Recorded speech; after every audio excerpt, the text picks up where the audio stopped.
Galatians 4.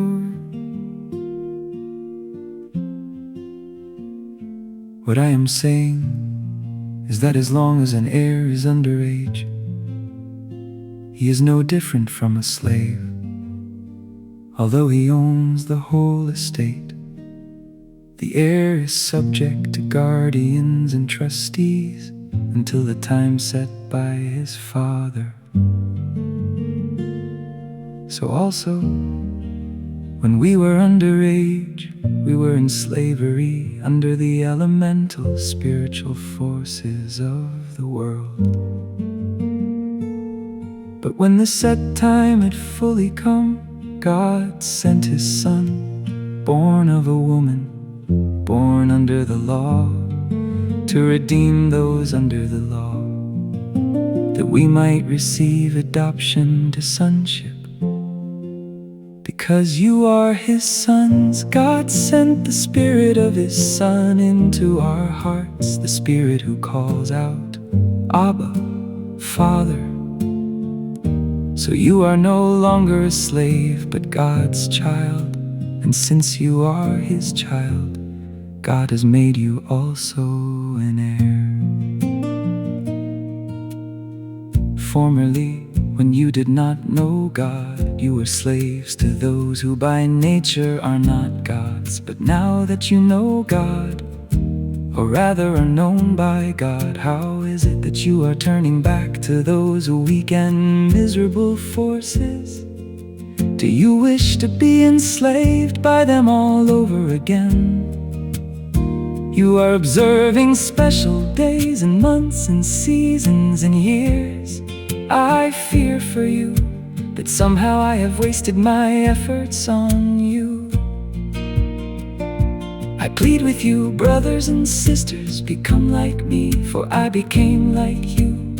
You did me no wrong, as you know. It was because of an illness that I first preached the gospel to you. And even though my illness was a trial to you, you did not treat me with contempt or scorn. Instead, you welcomed me as if I were an angel of God, as if I were Christ Jesus Himself. Where then is your blessing of me now? I can testify that if you could have done so, you would have torn out your eyes and given them to me. Have I now become your enemy by telling you the truth? Those people are zealous to win you over, but for no good. What they want is to alienate you from us, so that you may have zeal for them. It is fine to be zealous, provided the purpose is good, and to be so always, not just when I am with you.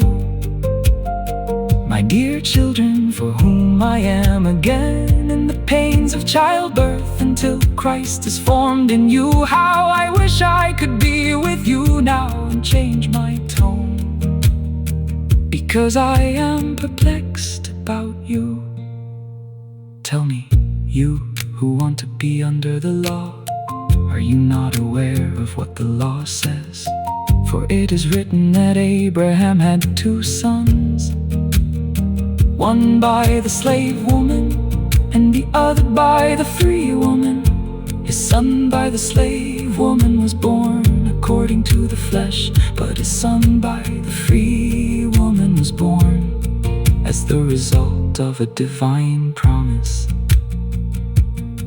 These things are being taken figuratively. The women represent 2 covenants. One covenant is from Mount Sinai and bears children who are to be slaves. This is Hagar. Now Hagar stands for Mount Sinai in Arabia and corresponds to the present city of Jerusalem, because she is in slavery with her children. But the Jerusalem that is above is free, and she is our mother. For it is written, be glad, barren woman, you who never bore a child. Shout for joy and cry aloud, you who were never in labor, because more are the children of the desolate woman than of her who has a husband. Now you brothers and sisters, like Isaac, are children of promise. At that time the son born according to the flesh persecuted the son born by the power of the Spirit. It is the same now, but what does Scripture say?